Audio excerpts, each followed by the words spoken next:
Hi everybody, Jamie the Board Game Man here. I am back. I have missed you guys so very much. It's been, since September, October of 2021 since I've done an episode. So now this is the very first episode I'm doing from Tennessee. So let's get right to it, shall we? Today's game is going to be from 2003 by Bustin Games. It plays 2 to 6 players, and it takes about 60 to 90 minutes to play.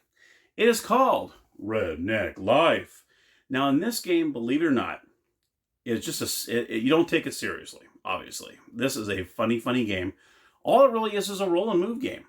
That's it. You roll, you move, either do what it says on the card or on the board, or you draw a Go Redneckin' card, and you do whatever it says on the back. And let me tell you, my wife Linda and her cousin Kathy and Megan, who we met there, which we ended up becoming good friends with, the 4 of us played this thing on Christmas of 2021, just a few days ago, from me taping this. And let me tell you, all 4 of us laughed our butts off. Our guts were busting, let me tell you that. It was so much fun for a simple game. Now, the object of the game is you're trying to have the most teeth at the end of the game. There's all sorts of things that happen during the game where you fall and trip, you lose a tooth, or you lose this, you lose 2 teeth, and this and that. It's so darn funny. And there's a lot of money that comes into play. Pay this, you go into debt and all this other stuff. But the money comes into play when it's a tiebreaker. So if a couple of people tie with the same amount of teeth, you look at how much money you have left over, and whoever has the most money wins the game. So it's a very light game, like I said. It's worth you looking into. But let's head on over to the gamers table right now, where I'm going to show you how to play Redneck Life.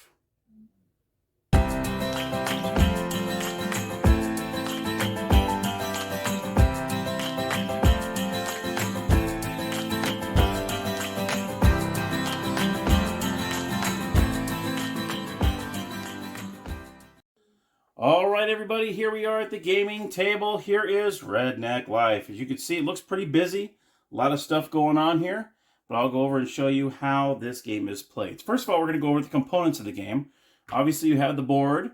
You have 2 dice, a blue and a red, even though it doesn't matter what color they are. So I'm not sure why there's a blue and red, but all you need is just 2 dice to play the game. You also have the player sheets, and here is the player sheets.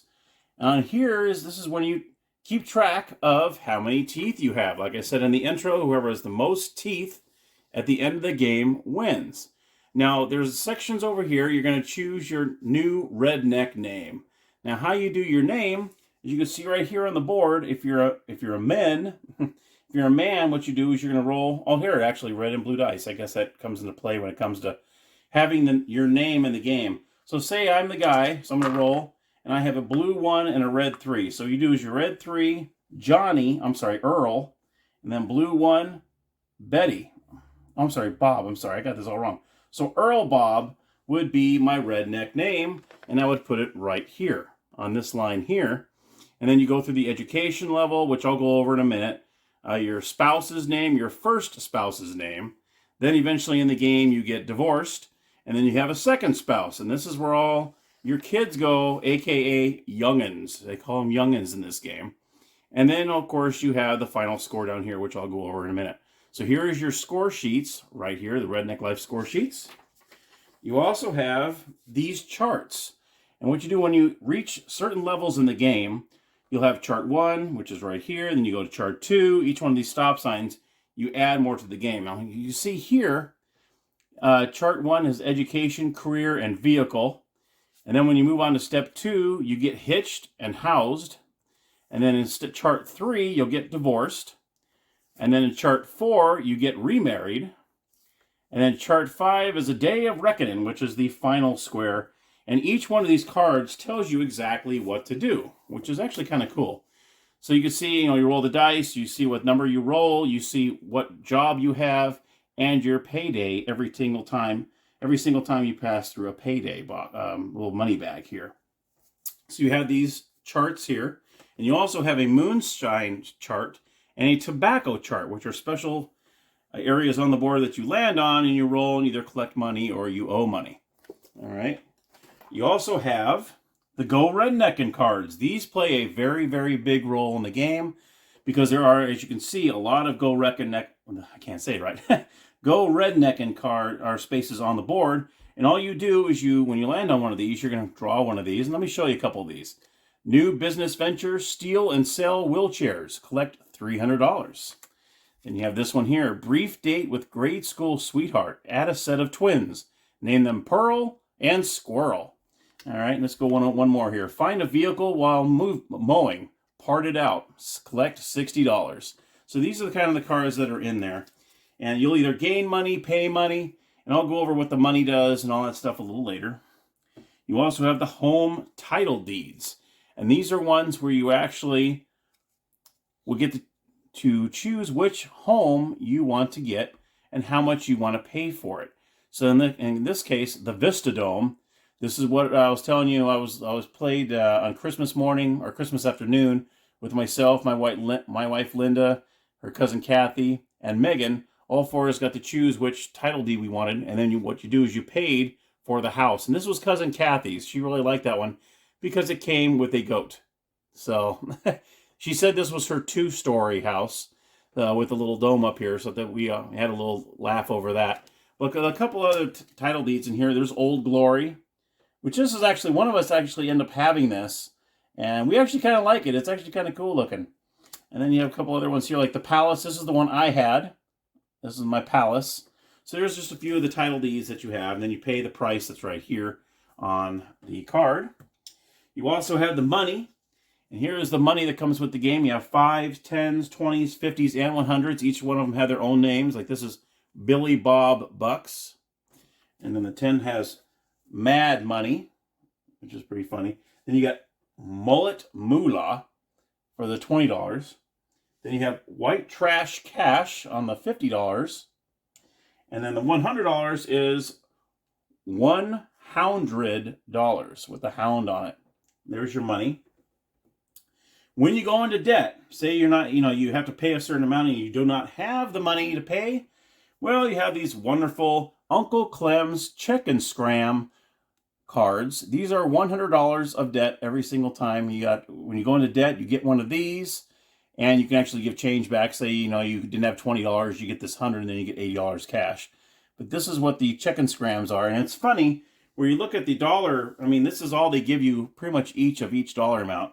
But then you have the Check and Scrams. As you can tell, they give you just a few more of these. There is a huge pile, because at the very beginning of the game, when you start playing, you do really add these up. You get a lot of these. But what's funny is at the end of the game, none of us had these remaining. So it's pretty funny how it starts off where you're so badly in debt, but then by the end of the game, it seems like you're all in the positive. So I think it was kind of cool how it kind of evened itself out like that. Then you have the rigs. They call them the rigs. It's your ride. This is from the Uncle Clem's Easy Terms Rig Rodeo. And you can see they have all sorts of different cars that you can purchase. Like this one's the RV, recently vandalized, for $750. And each one of these cards shows you how many youngins you can have in your family. This has 15. Then you have the hot stuff. This only has 4 youngins. And the capacity for the meat wagon is 9 youngins. And what happens is when you have so many youngins that goes beyond the rig, then you have to buy another car so you can house your youngins. So that's pretty funny too. So we got that going. And what you do in the game is you have this little plastic, the plastic holder here, and you would put 10 of the rigs in the cars, 10 of the rigs inside the card holder. And this is what the 10 that you'll play with the game. You just choose any 10 and you place them in there off to the side. All right. And that's pretty much the components of the game. So let's get to showing you how to play the game. So obviously you're going to place all your markers on the start here. And pretty much, like I said in the intro, it's just a roll and move. That's all you're doing. So you just roll. You have 9. You're going to go 1, 2, 3, 4, 5, 6, 7, 8, 9. And you pretty much do what it says on the board. Like this one here. Went in stock race at Elks Lodge. Picnic, get $10, but lose a tooth. So what happens is you're going to take your little player board here, or your player sheet, score sheet, and you're going to cross off one of these teeth. So now I would have 27 teeth left in the game, and I would also gain $10. Now in this game, you do not start off with any cash, because it says, this ain't the government. you don't start with anything. So you don't start with any money whatsoever. So you just kind of gain it and lose it as you play the games. In this case, I would have got $10 and then lost a tooth. All right, until you reach the stop. What you do is when you roll the dice, no matter what you roll, you never go beyond it. You always have to stop here because each one of these stops adds another level to the game. So you have here, it says get your education, career, and rig. So the charts I showed you earlier, you'll grab the chart 1. And here where it says education, career, and vehicle. So what you'll do is you're going to roll. It tells you what to do. So it tells you whether you roll 1 die or 2. Because some of them you roll 1 or 2. This says roll 2 dice. So in this case, I would roll 2. I got a 9. So what I would do is I would look under 9. And I have a 9th grade level. I'm a gas and grub manager. And I get $340 for each payday. So what you would do is you get your score sheet I showed you earlier. And in this case, where it says education level, I would put 9th. Occupation, I would write down gas and grub manager, and then your payday amount, in this case, was $340. Okay? And that's pretty much what you do. And then, for part 2, you would purchase a vehicle from Uncle Clem's Rig Rodeo. So in this case, you would go ahead and look at these 5 lovely rigs that Uncle Clem has on his lot, and you choose one of these cars, and you purchase it for the dollar amount that's on there. And then you keep that for the game. All right, then what you do is you remove it from the plastic sleeve and you put it in front of you, and that shows what kind of car you have. All right, so then you're going to roll, roll, roll. Every time you pass a payday, you will get your payday amount. If you land directly on it, okay, then you get a $20 bonus on your payday. So you keep going, and then all of a sudden you land on chart 2, which is over here in this corner. This is where it says get hitched and housed. So you're going to flip this over, and on the back side has chart 2. Now in this one, you're going to new spouse's name. So you're going to roll the 2 dice just like when you got your name. You're going to roll it and see I'm a guy, so my wife is going to be red 3, so that's Winona, and blue 5, which is, let's see, we're seeing Winona Faye. So Winona Faye would be my spouse's name. So first amount, I put Winona May. And this is where you decide, do you want insurance? Do you want insurance on your home, health, or rig? If you do, you pay $100. If you don't, you just circle nope. Okay? And that's pretty much what you do there. Now, what you're going to do is you're going to follow all the instructions that are on here. So the first one was rolling to find out what your spouse's name was. Then step 2 is the wedding expenses. Now you see here it says roll, let's see where it says, roll 1 die. Okay, it doesn't matter which die it is. You're going to roll the 1 die. It says 1. It says hitched by Reverend Uncle Pappy at the family reunion. It's free. So it didn't cost you anything for this time.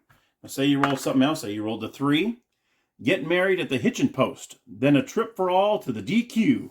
Pay $200. So you'd have to pay $200 for your wedding expense. After you do that, you go to step 3, housing. You take the top title deed card right here, and you pay the listed amount and keep the card in front of you. So in this case, I would go ahead and grab the top card, and there's the Vista Dome for $750, and I have to pay that and place it in front of me. Okay. Step 4, it says furnish your entire home. So what you got to pay $100 to the Goodwill. So you went to the Goodwill, you furnished your home for $100. That's a pretty good deal. And then step 5 is this is your one and only chance to purchase insurance. And that's when you say yep or nope to the insurance, like I told you earlier. And that is what happens on chart 2. So then you're going to make your way around the board, and you have these little green arrows to help you show you which direction to go. Because you're pretty much going like a snail fashion. You kind of go like this and around and around and around until you get to the middle. Here you go, the chart 3. This is where you get divorced. So what you do is you're going to grab chart 3, right here. Here's chart 3. And it says if you're a guy, it was her fault because... Now there's no rhyme or reason for this. It's just for fun. It doesn't really... you don't lose money or gain money by doing it, but it is kind of funny. So you just kind of roll a die. 6. So you go, it was her fault because her cooking stinks and she don't clean up. Okay? And it says if you're a gal, then you'd use this. Now step 2, what you do is you're going to find out what's going to happen to your home in the divorce. If you roll 1 die, I roll the 1 So if you roll 1 to 4, you keep your home. If you roll a 5 or 6, you lose your home to your ex. Then you must purchase a new home and pay the listed amount. Sorry about your luck. Then step 3, this is the part we all had fun. We had little laughs on this one. Pay divorce lawyer $100 for services, or you can choose to sleep with a lawyer and then receive a $50 discount. So it only cost you $50 for the divorce instead of the $100. And I'm sorry to say that all 4 of us, we all slept with the lawyer. So we all had to pay only $50 to do that. So we had some laughs over that. That was pretty funny. And then you're going to make your way across the board to step 4. See chart 4? This is when you get remarried. So you're going to take chart 3, you're going to flip it over to 4. You're going to roll 2 die for the new spouse's name. So you're going to use this chart here. And then you roll your dice, you figure out what the name is. And you go back to your score sheet here where it says second spouse's name. You're going to put the spouse's name here. Now this section here, every time you get a youngin', you're going to write the youngin's name on the left side. And for every youngin' that you have, you're going to deduct $10 from your payday. So in this case, when I said I had $340 was my payday, say I had 2 youngins, I put the 2 youngins here. And usually what I do is I put $330, $320. That's how I kept track of how much my thing was. So I would actually get paid with 2 youngins for a $340 payday, $320. You lose $10 for every youngin you have. Throughout the game, you gain youngins, and sometimes you lose youngins to other players, or they got taken by CPS, or you name it. So it's fun. So even though you start getting all these youngins at the beginning, there are ways you lose the youngins as well, and you can gain more in your paydays. After that, you're going to head on down, and you're going to get to chart 5. Right. Oh, actually, this is gambling. This is a gambling one where you win $100, and if you roll 1 to 3, you double it, or 4 to 6, you lose it. So we had a little bit of fun with that. Of course, most of us kind of lost at the very first try. Actually, Linda was the only smart one. She actually took the $100 and ran, and I think she's the only one that actually made money off of it, if I remember right. Actually, no, I think Megan won once. I think she rolled again, and then she lost, if I'm not mistaken. And then as soon as you get to the very end, the day of reckoning. Now, this is part which is pretty cool. This is when everything gets added up, and it's really fun how this works. Excuse me. So first, you're going to do all 6 steps. All right. Step 1, you're going to sell your rig and home for half price. So if you still have your home, you still have your rig, you're going to sell them for half price. Okay. Step 2, you're going to pay $50 to have your furniture hauled off. Now, this is when the youngins help you. Now, throughout the game, when you get the youngins, you actually deduct $10 from your payday. But at the very end of the game, you collect $25 from each of your youngins to help with expenses. So that actually helps you. Now, I'm going to tell you what this money does for you at the end of the game. It's very, very helpful. You're going to pay off any of these check-in scrams that you have left over, which in our case, none of us had any of these left by the time we got here. But if you do, you must pay off all these at the end of the game. Step 5, if you have any money, this is a big one. You purchase teeth back for every $100 you have up to the original 28 teeth. So say you were down to 20 teeth left, say you had $400 left, then you can buy 4 teeth. For every $100 you still have, you can buy a tooth back. So you can actually gain some teeth back, which obviously is very, very, it's the most important thing in the game because whoever has the most teeth wins. Okay. Then, if you're in debt, then you cross out a tooth for each check and scram that you still have, down to 0 teeth. All right. But in this case, like I said, none of us had that problem. And then step 6 on your score sheet, under final score, you're going to note the number of teeth remaining, any debt you have left over, and the amount of cash you have left over. So here's the final score section right here. So you're going to put the teeth remaining. So in this case, maybe you can say 20. And then the debt you still have, and then the leftover cash. And whoever has the most teeth wins. Now, if you do have a tie, like Linda and I, we tied for second place. But I had just a few bucks more than her.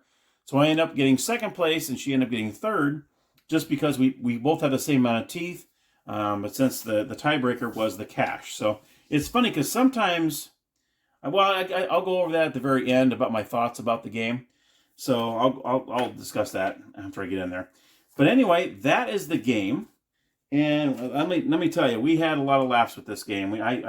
Wasn't too sure about it, but after we played it, it was a blast. But anyway, that is Redneck Life. I hope you enjoyed it, and I'm going to go ahead and tell you what I think about it coming up right now. All right, my thoughts on Redneck Life. Now, I was a little skeptical of this game just because it's Redneck Life. And I thought, I don't know. Well, my wife Linda, cousin Kathy, she actually had played this game before. And she said, when you guys, this is when I was still living in California, she goes, when you guys move out to Tennessee, we got to play some games. I love playing games. And you got to bring Redneck Life. And I thought, uh-oh, I don't have that game. Well, one day out of the blue, I went to go into a Goodwill. I wasn't even going that day to get games, because usually I go into Goodwill and I look in the toy section. Usually I can find some pretty decent games. A lot of these, there's a good handful of these games I did find at Goodwill. I think I was getting some wipes or something, and I thought, you know what? I'm going to go ahead and go back in the toy aisle real quick, just kind of take a quick peek. This was sitting there all by itself, sealed on an end cap on the bottom shelf, by itself for $10. I'm like, are you kidding me? I can't believe this. So I snagged it. And I took a picture of it and I sent it to her. I'm like, look what I just got. And she sent me a laughing emojis.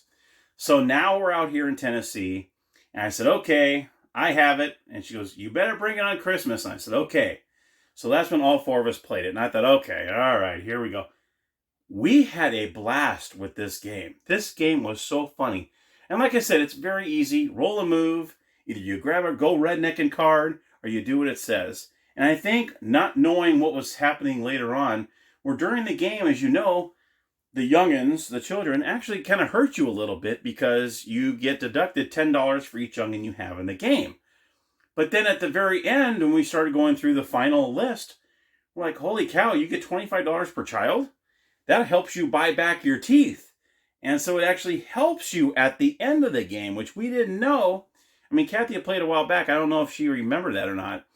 But yeah, I was like, holy cow. All of a sudden, the whole game got different because you almost forget when you're playing this game that the teeth are the most important thing because it's so money driven. You know, this happened, you pay 20. This happened, you gain 50. This happened, you gain, and then you have all these debt slips.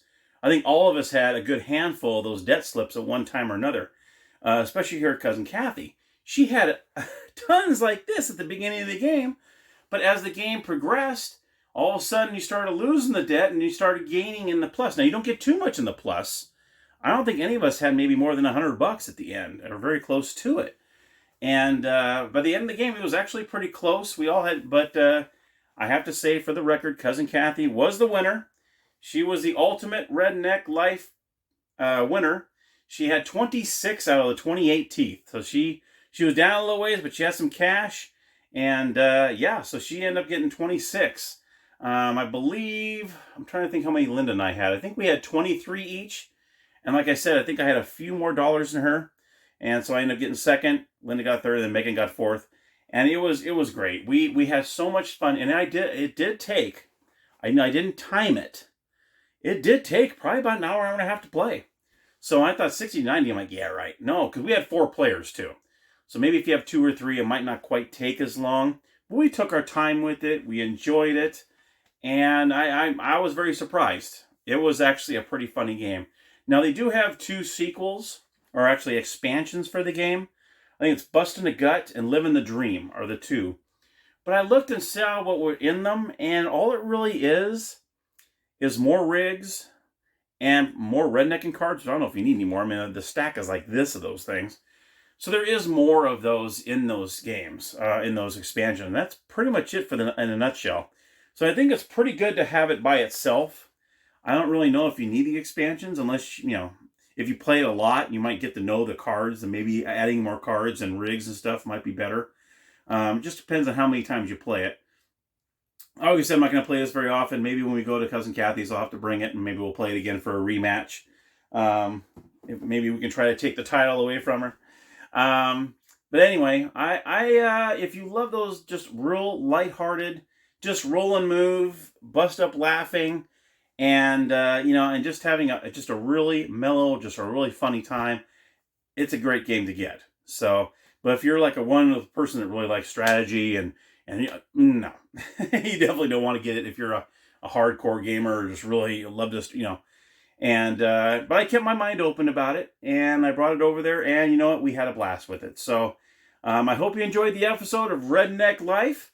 So I would say I give it a thumbs up. If you, like you said, if you really want a light game, roll and move, and just have a bunch of laughs, this is the game for you. Thank you so much for watching. If you enjoyed the episode, don't forget to thumbs up, subscribe, and we'll see you in the next episode.